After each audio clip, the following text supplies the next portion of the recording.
Bom dia, meninas e meninas. Estão animados para a aula de hoje? Eu espero que sim. O assunto de hoje é bem legal.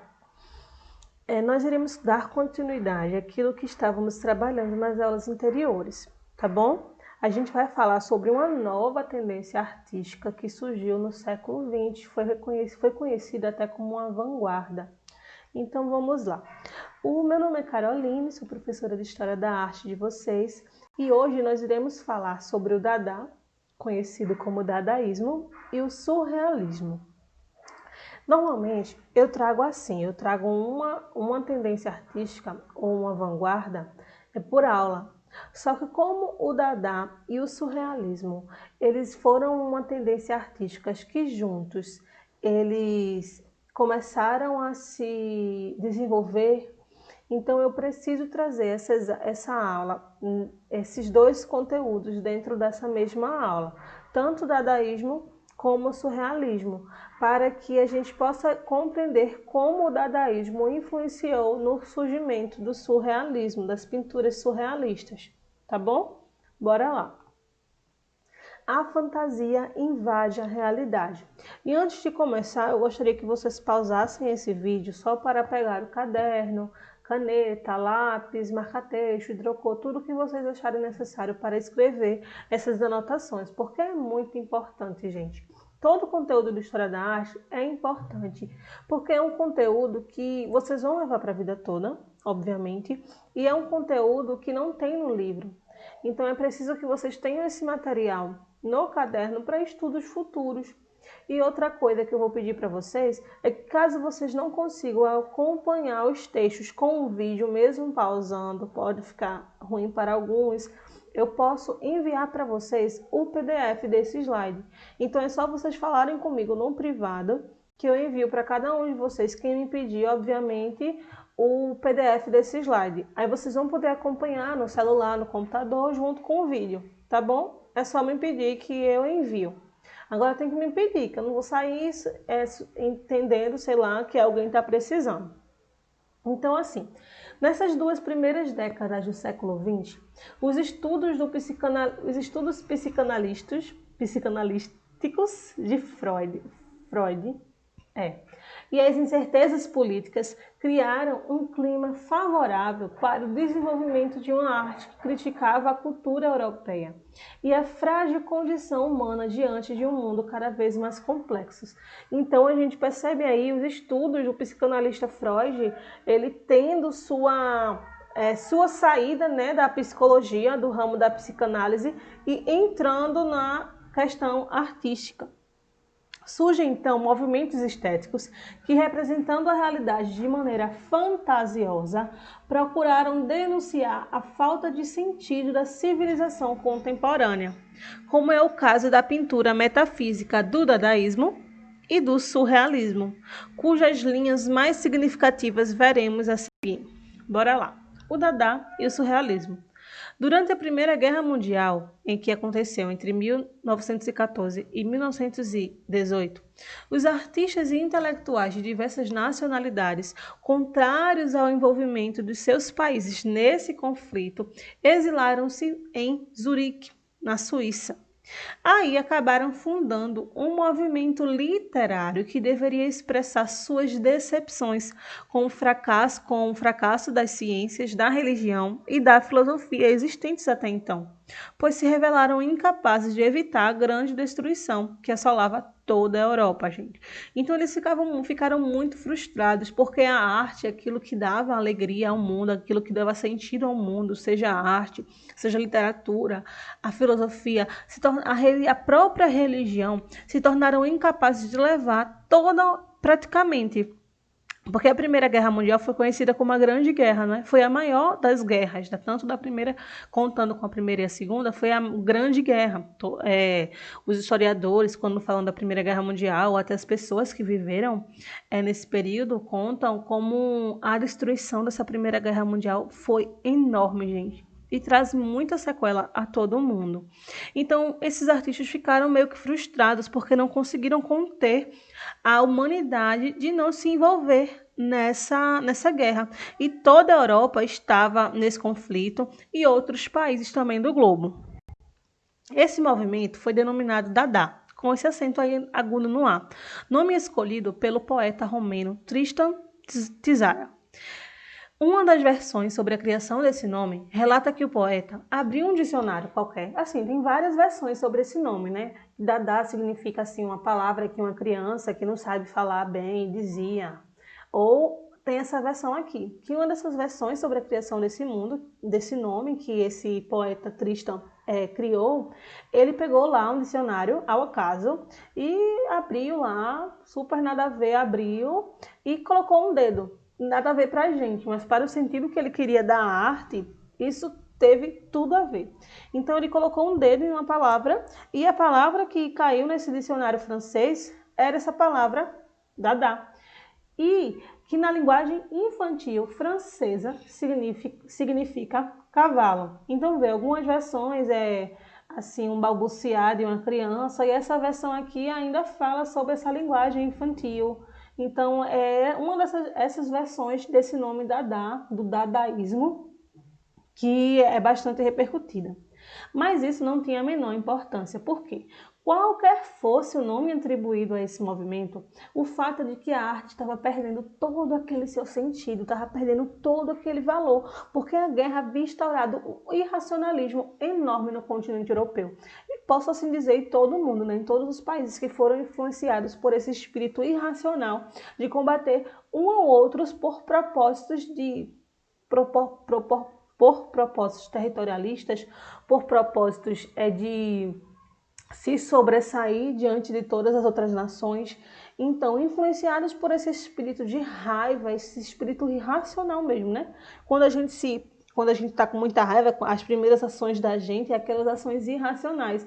Quando a gente não senta, não respira, pensa por uns 15 minutinhos, deixa a raiva passar, aí o nosso racional ele vai ganhando mais sentido, vai ganhando mais força nas nossas ações. Então, qualquer seja o nome que eles forem colocar aí nesse movimento dadaísmo, daria o mesmo significado, o significado de que seria uma arte que não seria provocada por esse racional das outras tendências artísticas, do tradicional, já que esse tradicional não estava servindo, não tinha serventia para nada, não é? Então, bora lá. Eu trouxe aqui um negócio que eu achei muito massa para vocês, eu encontrei hoje. E assim, né? O título eu coloquei aqui, Arte sem regras, desordem e conflito. E é uma receita para um poema dadaísta, gente. É uma receita. E quem fez essa receita foi aquele poeta que eu estava falando, Tristan Tzara. Eu acho que é assim que se pronuncia. Então ele escreve, receita para um poema dadaísta. Pegue um jornal, pegue uma tesoura, escolha no jornal um artigo do tamanho que você deseja para dar o seu poema. Recorte o artigo, recorte em seguida com atenção algumas palavras que formam este artigo. Coloca tudo no saco, agite suavemente, tire em seguida cada pedaço um após o outro.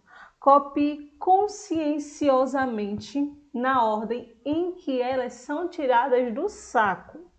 O poema se parecerá com você e ele, um escritor infinitamente original e de uma sensibilidade graciosa, ainda que incompreendido do público. Então veja só, ele escreve essa receita desse poema dadaísta, porque eu acredito que o pensamento dele é que aqueles poemas que eram pensados anos e anos a ser colocados nos papéis, com palavrinhas que se encaixam, não tinha dado sentido à alma do ser humano, levando ele a esse espírito de guerra, esse espírito triste, né? Esse espírito de morte. Então, ele acabou pegando assim, vamos fazer agora um poema dadaísta e eu vou dar a receita para vocês, para que esses poemas sem sentido tragam algum sentido, né? Então, bora lá. Trouxe aqui também a foto da inauguração da primeira exposição Dada, em Berlim, 5 de junho de 1920.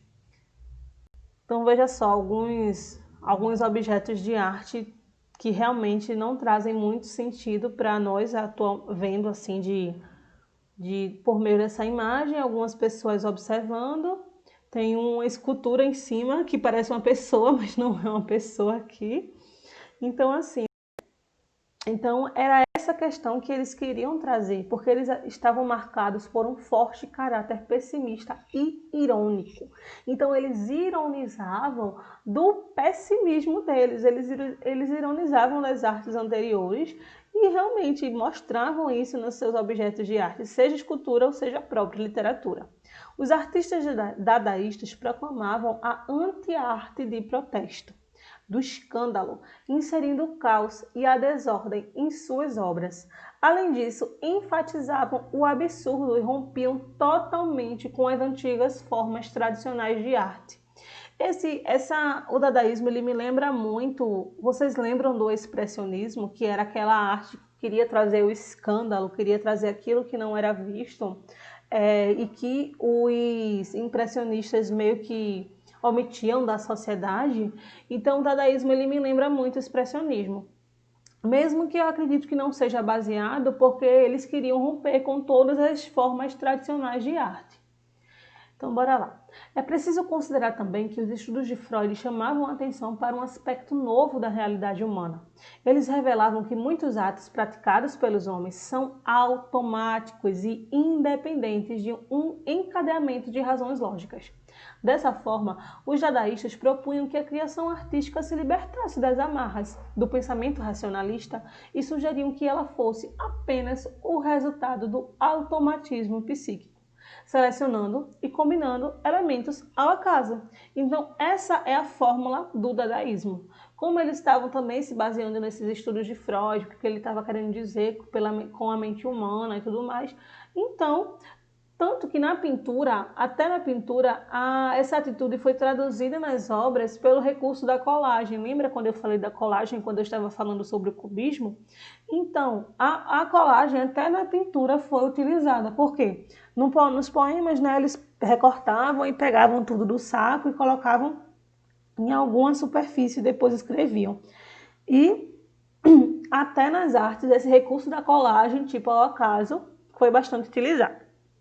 A intenção não é plástica, porque o cubismo ele tinha a intenção de dar essa plasticidade à obra de arte, de formar tipo como é que eu falei, uma obra escultórica, tipo como se ela fosse realmente esculpida. Mas a intenção dos dadaístas é a sátira, não a plástica, aquela questão de dar um 3D, aquela imagem. E a crítica aos valores tradicionais, tão aparentemente prezados, mas que não evitaram o caos em que se encontrava a Europa. O dadaísmo, e principalmente o seu princípio do automatismo psicológico, propiciou o aparecimento do surrealismo na França em 1924. O poeta e escritor André Breton liderou a criação desse novo movimento e escreveu seu primeiro manifesto em que associa a criação artística ao automatismo psíquico puro. Dessa associação, resulta que as obras criadas nada devem à razão, a moral ou a própria preocupação estética. Portanto, para os surrealistas, a obra de arte não é o resultado de manifestações racionais e lógicas do consciente. Lembrando, ao contrário, são manifestações do subconscientes, absurdas mesmo e até ilógicas, como a imagem de um sonho ou de alucinações que produzem as criações artísticas mais interessantes. Uma das que eu mais gosto é essa daqui, A Persistência da Memória, de 1931, de Salvador Dalí. Ela é muito conhecida até hoje. Às vezes, as obras surrealistas representam alguns aspectos da realidade com um excesso de realismo. Entretanto, eles aparecem apenas associados a elementos inexistentes da natureza, criando conjuntos irreais. Dos pintores surrealistas, Salvador Dalí é sem dúvida o mais conhecido, e sua obra A Persistência da Memória é reproduzida em muitos livros. Vários livros eu já vi essa imagem. Dalí procurou desenvolver em sua pintura a atitude de quem recusa a lógica que rege a vida comum das pessoas. De acordo com ele, ao pintar, prestem atenção, é preciso desacreditar da realidade, tal qual percebemos. São ideias assim que podemos encontrar nas outras obras dele. Eu trouxe aqui Casal com a Cabeça Cheia de Nuvens, Natureza Morta Animada e Descoberta da América por Colombo. Bora vermos. Descoberta da América por Colombo é realmente uma pintura que ele deu valor realmente. Não é que os artistas não sabem desenhar e não, gente. Não sabem pintar, né? Não são... Começam a colar aí um monte de coisa, mas observem aí essa imagem de Salvador Dalí, descoberta na América por Colombo. É incrivelmente linda. Ele pinta muito bem, faz os detalhes riquíssimos e por meio dessa imagem ele coloca realmente aquilo que ele quer trazer. Alguns devaneios, algumas coisas sem sentido, mas se você perceber, a primeira luz assim, né, o primeiro olhar é uma obra incrivelmente bela. E vocês vão começando a perceber esse céu como se eles estivessem navegando, não no mar, mas sim no céu. As nuvens aí, a gente consegue perceber algumas pessoas com características angelicais ou até meio que santificadas e outras questões, algumas cruzes aí, né? Então, tudo que ele quis trazer. Hoje, essa obra de arte, ela está na Galeria de Arte Moderna em Nova York e numa coleção particular em Paris. Casal com a cabeça cheia de nuvens. Então, realmente, a gente percebe, né, um dorso de uma mulher, que é esse dorso mais delicado, mais magrozinho e tudo mais, e um dorso de um homem. E realmente a cabeça dele está cheia de nuvens. Mas a gente consegue perceber a mesa que ele quis trazer. E eu acredito que tudo isso, quando ele compôs essa obra de arte, assim como um poeta compõe seu poema, quis trazer algum sentido tanto para ele, tanto para aquelas pessoas que estavam vivendo aquela mesma realidade que ele, não é? Então, nessas obras, podemos encontrar muitas ideias do surrealismo comentadas até aqui. As representações absurdas e ilógicas, os conjuntos irreais. Mas há outro aspecto que é preciso levar em consideração, pois é considerado gracioso para o artista. A arte do desenho, gente. Deixa eu voltar aqui. A gente perceber a arte do desenho, as pinturas, as nuvens. Veja só as nuvens, essa mesa. Então, aqui, ó, o navio, todas as pessoas aqui, a gente consegue perceber o quanto ele quis se reinventar, o quanto ele quis mostrar aquilo que ele tem dentro daquela arte e realmente considera muito importante a própria arte daquele desenho. Para Max Gerardi, editor do livro Dalí, que contém imagens e ideais do artista Salvador Dalí, declarou a respeito da pintura: comece desenhando e pintando como os antigos mestres. Depois faça como quiser, será sempre respeitado. Nesse mesmo livro, ele valoriza uma ideia do pintor neoclássico francês Ingres. A gente estudou o neoclassicismo ano passado, vocês lembram? Para quem o desenho é a essência da pintura. Então, realmente, ele capricha muito na pintura, na obra Resistência da Memória também. É uma obra bastante riquíssima em detalhes. Então, ele quer trazer aquele seu ideal, seja ilógico, seja absurdo, surreal, dentro daquela pintura, mas ele não deixa de caprichar nessa obra, né, gente? A outra obra aqui que eu acho fantástica é essa daqui. Deixa eu comentar com vocês.